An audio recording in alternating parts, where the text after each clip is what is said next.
Hello and welcome to yet another day. This is the start of a big adventure, massive adventure. We're going camping. Me, Julie and Martin, we're off to the Isle of Skye. Very excited. We've just set off. This is his first place to look at. A very exciting castle called Castle Stalker. Julie's in the car looking after the dogs. Martin's here with his new cap on, new hat on. Well, it's not a new hat, but I had to show it just because it looks so funny and wrong.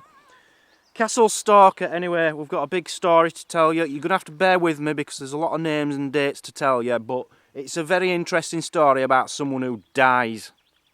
So the first interesting fact is it was built in 1320 by the Clan MacDougall, okay?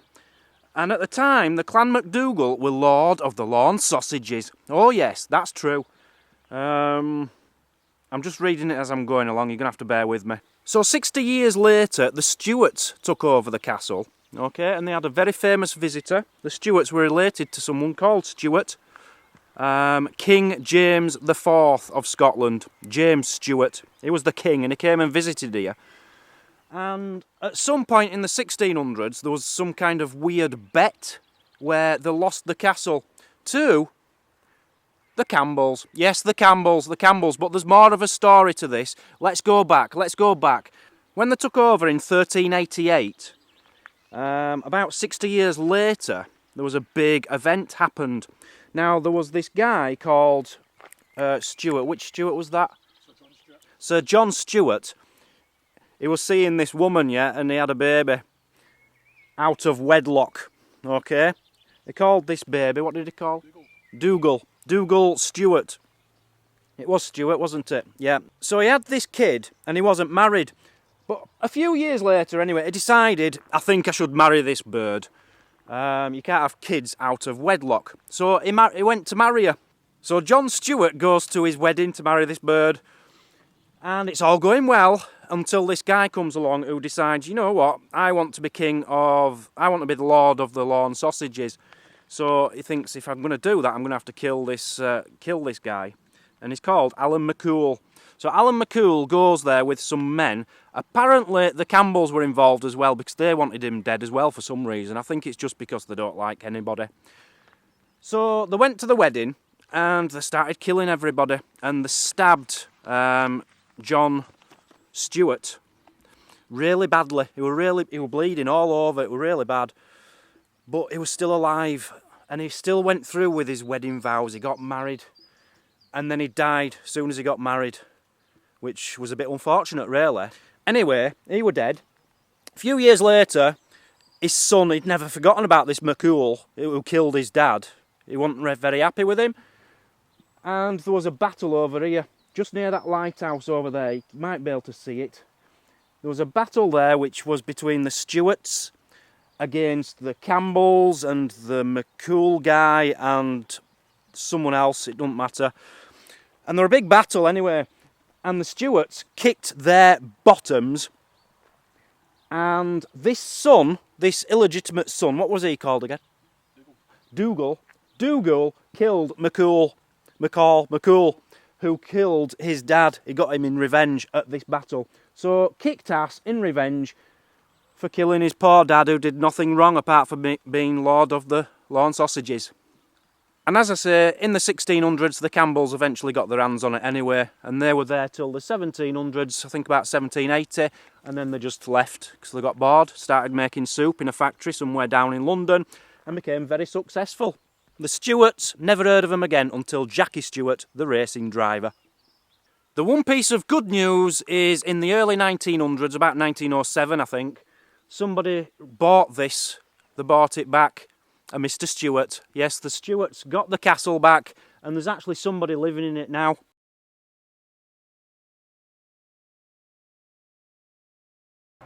So next spot, this is a very, very interesting legend. Do you believe this legend? Oh, most certainly. Yeah, this is a true story apparently. How old is it? 1,000 years? The legend? The legend? 2,000. 2,000-year-old, this legend. You've got a mountain here. It's called Thunderbolt Mountain.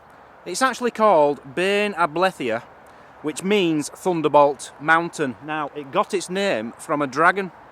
a dragon called Thunderbolt. What are you laughing at? It does say it got its name from a dragon, so the dragon must have been called Thunder or Bolt or Thunderbolt. I'm guessing its last name was Bolt. It was possibly related to Usain Bolt, and his first name was Thunder. So let's just call him Thunder the Dragon. Now, Thunder the Dragon was coming past here one day, and he noticed a sign. It said, the National Ice Climbing Centre. And he thought, you know what, I'm a dragon, I'm a good climber, I'm going to go there. So he came here. The National Ice Climbing Centre, he couldn't find it. But he thought he needed some shelter. Because I don't know, where is this ice climbing? It's over there, you see. He took a wrong turn and he ended up here. He couldn't find this ice climbing centre, but he needed shelter. It was getting dark. So Thunder came to this mountain and he went to somewhere called the Corrie Laith. The Corrie Laith, which is a hollow in the mountain, and he sheltered there for quite a long time. He liked it. And from that day, as I said, that was 2,000 years. Well, Martin says it was 2,000 years ago.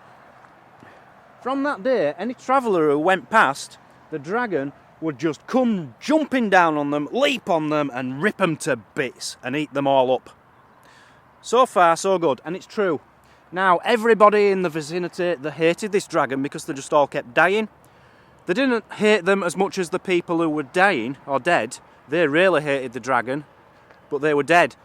But the people who were still alive wanted him gone, and they couldn't think of a way to get rid of him. Until one day, Charlie the fisherman came along.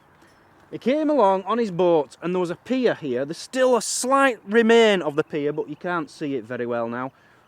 There's a pier here. And this fisherman came along, and he built a bridge from the end of the pier to his boat in empty barrels spiked with big iron spikes. Okay, all the way along, a big bridge. And then on his boat, he set it on fire, and he had a barbecue. Sausages, bacon, chicken and liver. Put it all on the boat. It was cooking away. It smelt gorgeous, as you can imagine. The wind was blowing that way towards the dragon. The dragon smelt all this chicken and sausages and bacon and liver and came hurtling down the mountain, leaping across all the trees, leapt onto the pier, leapt onto the barrels and was jumping over the barrels over to the boat and getting pierced by all these big iron stakes. And by the time the dragon got to the last barrel, he was too wounded and too tired, too exhausted to try and make the leap to the barbecuing boat. So the dragon couldn't get back because it was full of iron stakes. The dragon died. The dragon died. Now, Charlie the fisherman became a hero, a big hero, but that's the end of the story. But it shouldn't be, because obviously Charlie must have died as well. His boat were on fire. So Charlie must have died in like a cremation on a barbecue with chicken, liver, sausages and bacon. Right there. What a hero, what a hero. And even to this day, 2,000 years later, you can still see the breath from the dragon rising from the trees on the mountain. Honestly, if that don't get me a job on Jack and Ori, I don't know what will. I'm so good at storytelling. Honestly, I made half of that up. There was no liver on it. So thanks for joining, people. Don't forget to keep donating. All the links in the description. We need your money. Please donate all you can. Thanks for joining this time on Digging the Coast 365.